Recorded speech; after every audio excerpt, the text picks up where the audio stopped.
Imagine waking up in the middle of the night. You're not, woken up by a noise, but by a taste.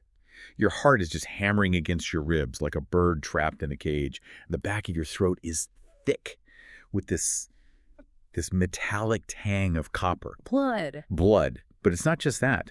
There's this scent of salt water filling the room, really heavy and briny, like you're standing on the deck of a ship in a storm. But you're not at the ocean. You haven't been in a fight. You are safe in your bed in New York City. But your mind has been somewhere else entirely.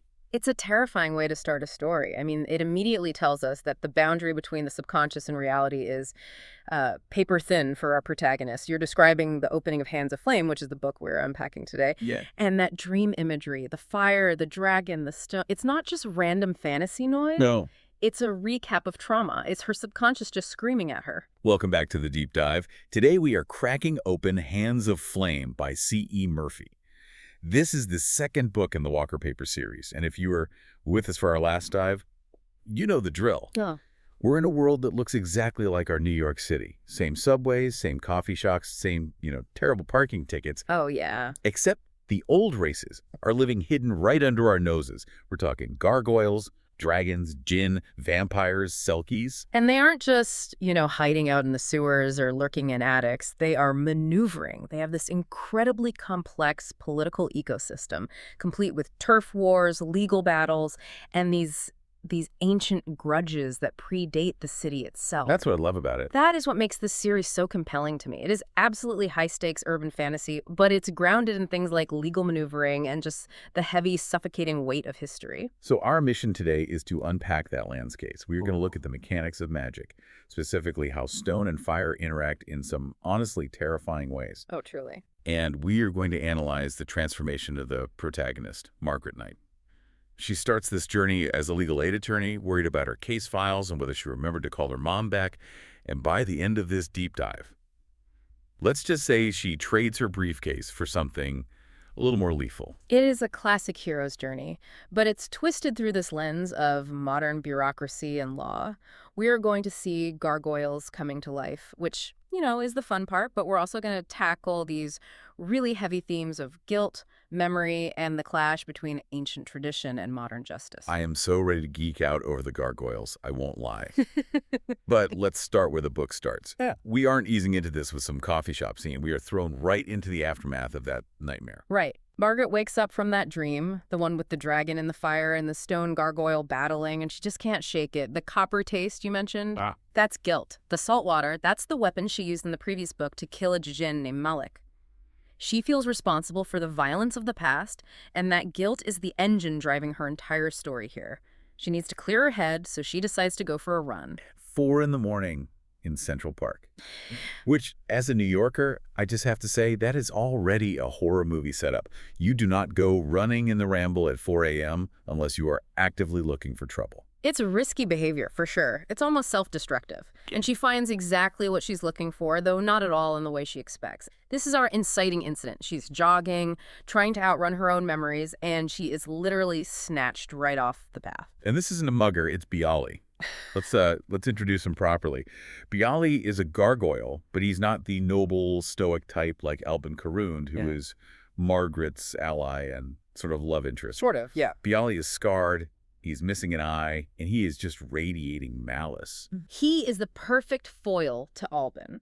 While Albin tries to integrate or at least coexist with the modern world, Bialy is consumed by the old ways and by this powerful need for vengeance.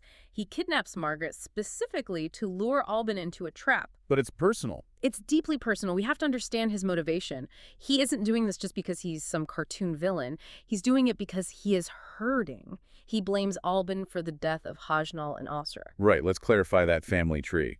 Hajnal was Albin's former mate, his partner, and Osra was her daughter. Correct. And Bialy loved them both very deeply.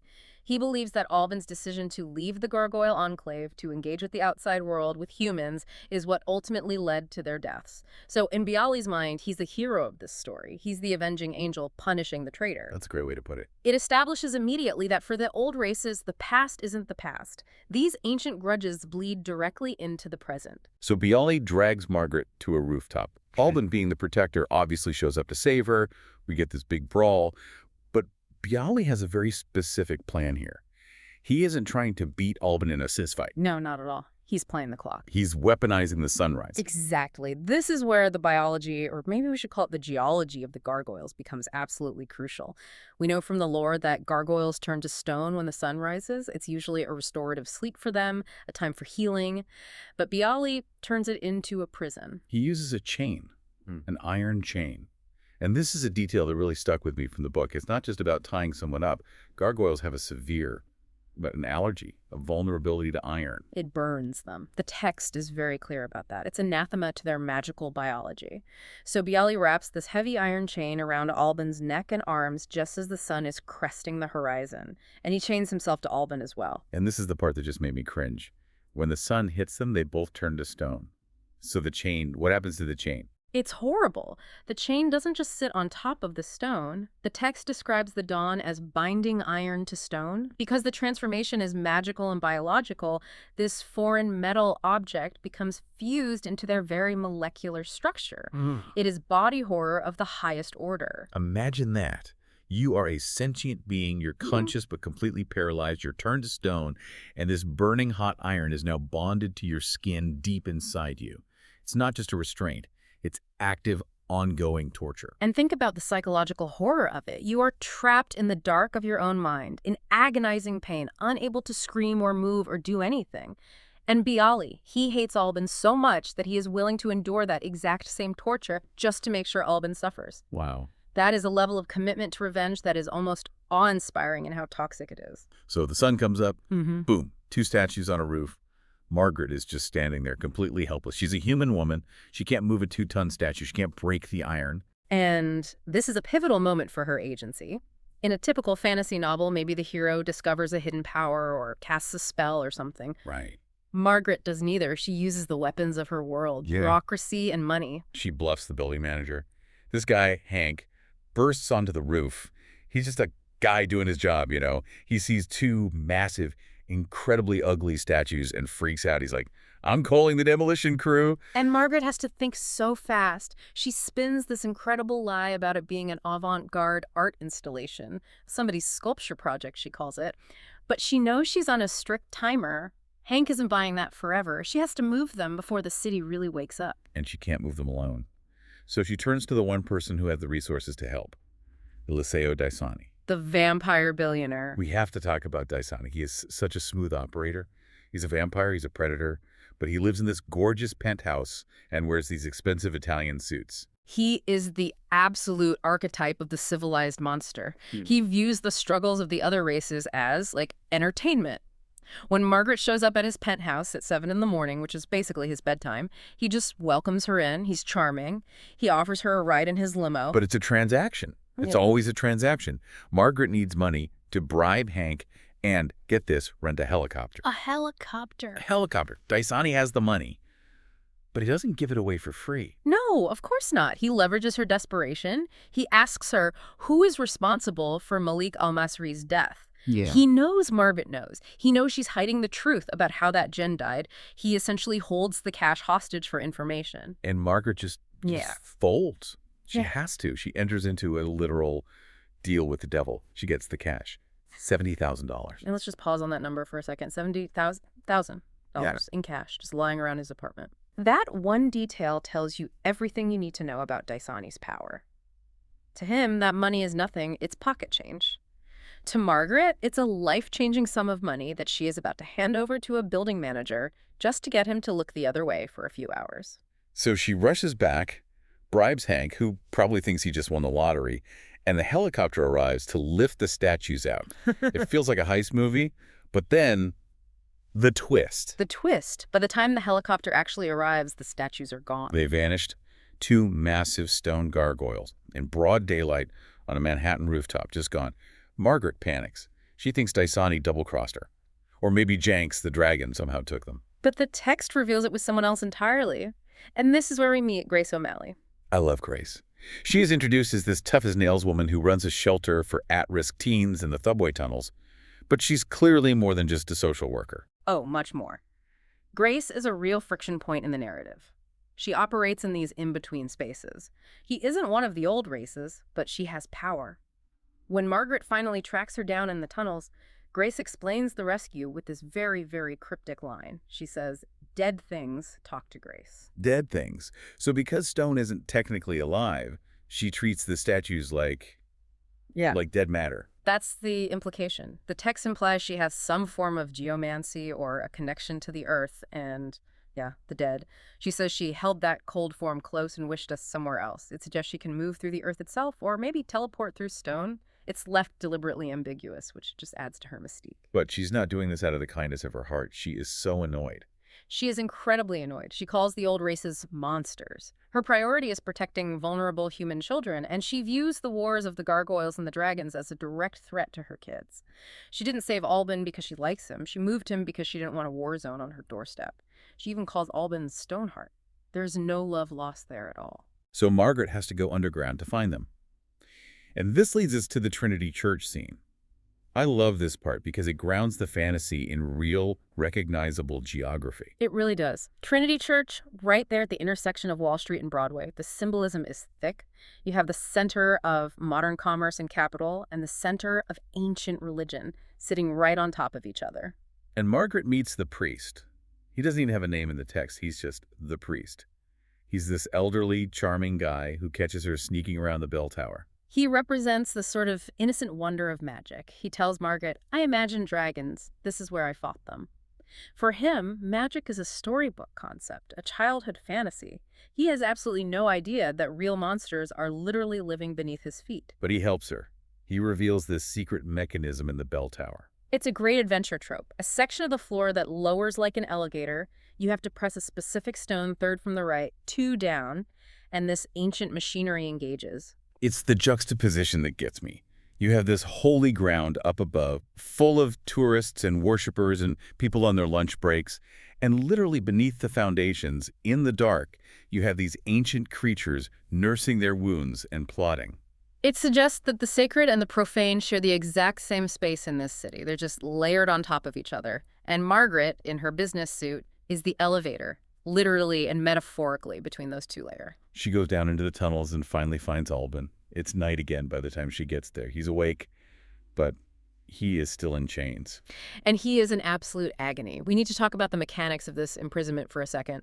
Even though it is night, and he should be able to transform back to his flesh and blood form, the iron prevents it.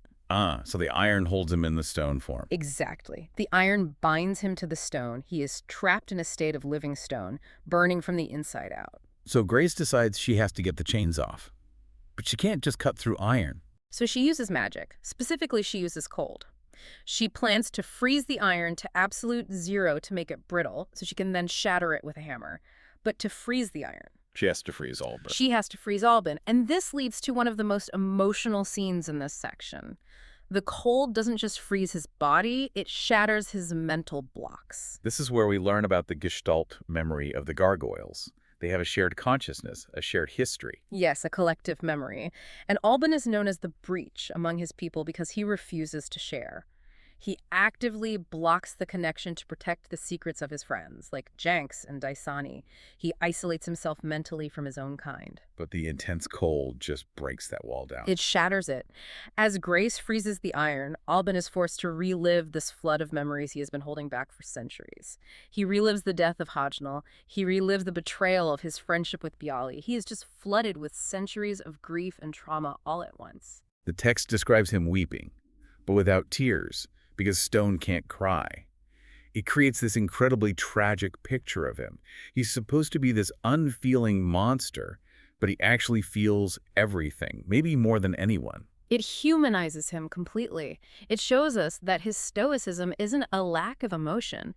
It's a dam holding back an entire ocean of pain, and when that dam finally breaks, it's devastating to watch. While Albin is having this breakdown in the dark, the rest of the city's supernatural world is falling apart. We need to zoom out to the geopolitics of the old races. Because while Margaret was dealing with a kidnapping, a huge power vacuum was opening up. This is the Game of Thrones aspect of the book. The supernatural underworld is in complete chaos following the fall of the House of Cards, which was Jenks' old stronghold. Jenks the Dragon Lord, he used to run the docks. He was the heavy hitter, but he's out of commission now, right? He is significantly weakened. He's physically injured from the events of the previous book. The text specifically mentions he is walking with a cane, and not just any cane, a cane made of corundum. Which is sapphire stone. It's sapphire. And the book notes that the cane belonged to Malik, the dead djinn. Whoa. That is a crucial detail. It's a huge symbol.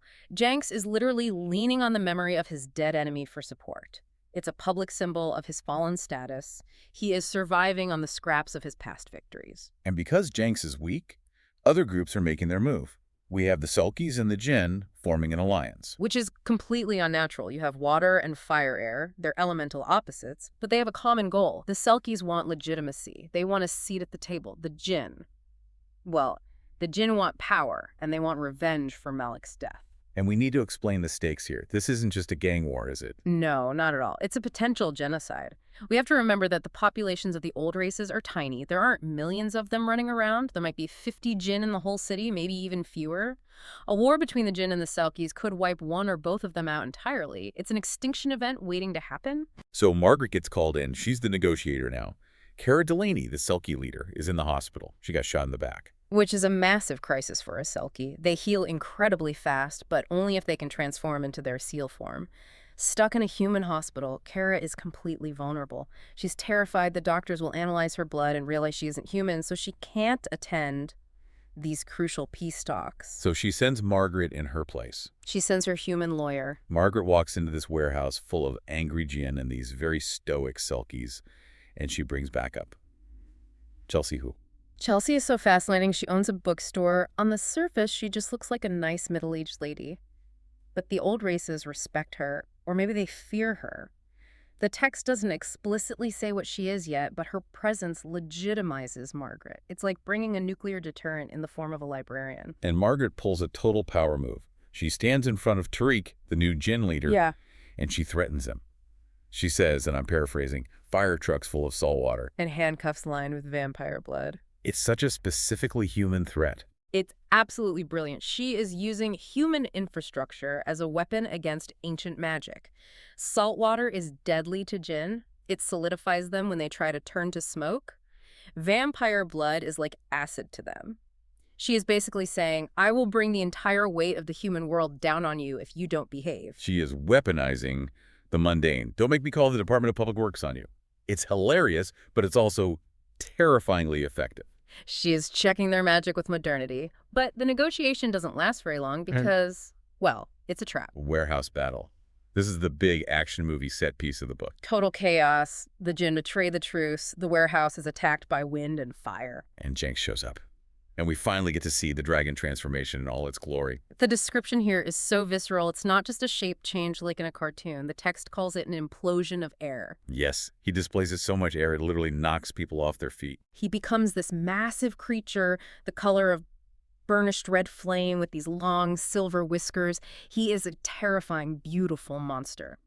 But here is where the physics of this magic system come into play. The djinn have a counter. They do. And it's so smart. Dragons are creatures of fire, and what does fire need? Oxygen. Oxygen. So the djinn use their power over wind to create a vacuum. They spin the air around Jenks so fast that it creates this vortex, sucking all the oxygen away from him. They are suffocating a dragon. That is an incredibly clever and terrifying strategy. It is. Jenks is trapped. He's dying. He's thrashing around in this invisible prison of nothing. Margrit sees this. She can't use magic. She doesn't have a sword. What does she have? A forklift. A forklift. This is my absolute favorite moment in the entire book. Margrit Knight, Esquire, hops into a forklift and drives this piece of heavy industrial machinery right into the wall of the warehouse. She realizes she can't fight the spell directly, but she can disrupt the environment. She needs to break the vacuum. She needs to create turbulence. By smashing a hole in the wall, she disrupts the airflow. She breaks the seal of the spell. I'd fight dragons with a forklift. It reinforces that theme you mentioned earlier. Humanity and our technology are the wild cards here. The old races completely underestimate the forklift. They view humans as fragile, fleeting things. But humans build machines that can crush stone and disrupt wind. Margrit proves that human ingenuity is on par with ancient magic. It's the ultimate triumph of the mundane over the mystical. So Jenks survives, thanks to some OSHA-violating heavy machinery use. But the story doesn't end there. We have to go back to Alban, because while Margaret was playing action hero, the Gargoyles have been convening a court, Which leads us to the climax of this particular arc, the trial of Alban Karund. the tribunal. Grace calls a jury of gargoyles, which, by the way, I didn't realize you could just do, hey, calling all gargoyles, we've got a court case down the subway. Grace has connections we don't fully understand yet. They meet in this stark concrete room in the tunnels. It's a mix of gargoyles plus representatives from the other races. Yanks is there, Daisani is there, Chelsea Hu is there as a neutral observer. It's like the UN of the supernatural world. And Bialy is there as the accuser, the charge. Alban killed Ozra. And here's the thing that frustrates the modern legal mind. Alban pleads guilty. Immediately, without hesitation. I am guilty of the crime as accused. He doesn't even try to defend himself. He doesn't say, I did it to save Margaret's life. He doesn't say, it was an accident in the chaos. Nothing. Because he values the law with a capital L above his own life. To him, the act is all that matters. He killed a gargoyle. The why is completely irrelevant to gargoyle law. Because to them, a gargoyle life is inherently worth more than a human life. It's a strict hierarchy. Exactly. It's a species-centric view of justice. And Alban accepts this. He is ready to be exiled or executed. He is completely resigned to his fate. But Margaret is not having it. She's a lawyer. She sees the nuance. She sees defense of others. She sees justification. So she steps forward. There is a loophole. Gargoyle law allows for a second, a champion to fight in the accused's place. And Margaret volunteers. A human woman armed with nothing but righteous indignation and maybe a borrowed leather jacket, volunteering to fight a massive stone monster in physical combat. It is completely insane. It is incredibly brave. And Bialy, he just laughs. He refuses. He says fighting a human proves nothing. It's like stepping on a bug for him wouldn't satisfy his honor. So Bialy pulls a countermove. He invokes his right to choose a second for himself to fight in his stead. And who does he pick? Grace O'Malley. The vigilante. The woman who saved them in the first place. Yeah. Why on earth would she agree to fight for Bialy? It's complicated. She owes debts in this hidden world. And the text implies Bialy forces her hand in some way. But also, Grace is a fighter. There's a part of her that respects the challenge. And perhaps she thinks she can control a fight better than Bialy would. If Bialy fights Margaret, Margaret dies. If Grace fights Margaret, maybe Margaret just gets a few broken bones.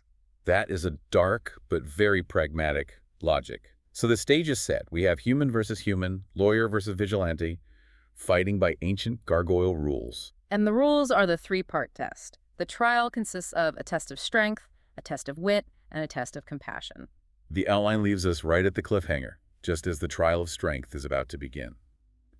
But I want to pause on the character evolution here, because Margaret has changed so much. Immensely. I mean, think about where she started in this deep dive. She was worried about her mom calling. She was worried about her ex-boyfriend, Tony the cop. Tony Pulcella.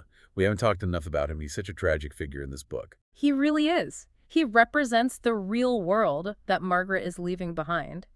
There is this fantastic scene where he confronts her at her apartment. He's just exhausted. He's the weary detective trying to solve a case where none of the clues make any sense. He mentions the smeared pixels. Yes. On the security cameras from the docks. Magic distorts technology. He sees these blurs where Janks or Alban should be. He knows something supernatural is happening, but his logical human mind can't process it. He says something like, there's something wrong when you spouting fairy tales is the only way to make sense of anything. He's standing right at the threshold looking in, but he can't cross it. And Margaret is leaving him behind. She's literally donning leather armor. She's borrowing clothes from a teenager who lives in the subway. Janks warns her about this. He says, there will be a moment when you will make your choice. And Margaret believes she hasn't chosen yet, but her actions say otherwise. She is prioritizing the laws and lives of the old races over her legal career, over her family, over the law of the land. She is fully defected. She's becoming a warrior for the underworld. She is crossing that threshold. She is no longer just an observer or a victim. She is a player in the game. So let's unpack this trial setup before we wrap up. We have Margaret versus Grace. Grace is a seasoned street fighter. Margaret is a jogger. Margaret is fit, sure, but she is not a brawler. However, she has determination, and she has the wit and compassion trials to look forward to. Strength is clearly her weakest area. She just has to survive round one. It's going to be brutal. It is, but it's also a battle of philosophies. Grace fights for the immediate, tangible good, protecting her kids, keeping the peace on her turf. Margrit is fighting for the abstract good, for justice, for mercy, for changing the system from within. It's rules versus justice. Alban represents the rules. He accepts he is guilty because the letter of the law says so. Wow. Margrit represents justice. She believes the context, the intent, matters more. And that is the core conflict of the book, isn't it? Is the law a rigid, unchanging structure of stone? Or is it a living flame that changes and adapts with the circumstances? Stone and fire. It all comes back to the title. Hands of flame. It does. Margaret's hands are the ones shaping the future of this world, burning away the old, rigid structures. She is the fire that warms the stone, but she has to be so careful not to crack it in the process. Wow. Okay, I am completely hooked. I absolutely need to know who wins this fight. You'll have to read the book to find out. But I will leave you with this thought. In a world of dragons and magic, never, ever underestimate a human lawyer who has nothing left to lose. And access to a forklift. And access to a forklift. That is always the key variable. So, to you, our listener, what stands out here? Is Alban right to accept his punishment and uphold the ancient law? Or is Margrit right to try and burn the entire system down to save him? It raises a really important question about how we view justice in our own lives, Yeah. you know? Do we follow the rules even when they lead to a tragic or unfair outcome? Or do we fight for a better outcome even if it means breaking the law to get there? It's a really heavy question wrapped in a fantastic adventure. Heavy stuff. Yeah. But that is why we love this series. It's Gargoyles and Dragons, yes, but it's also about what it means to be human in a world that doesn't make sense. Precisely. It uses the fantastic to explore the very real struggles of morality and identity and loyalty. Well, thank you for diving deep with us today. We've covered a lot of ground, from the rooftops of Manhattan all the way down to the tunnels beneath Trinity Church. It was my pleasure. This was a lot of fun. We'll see you on the next one, where hopefully we find out if Margrit survives the ring. Until then, maybe watch out for the sunrise. And remember, stone heals, but it also remembers. See you next time.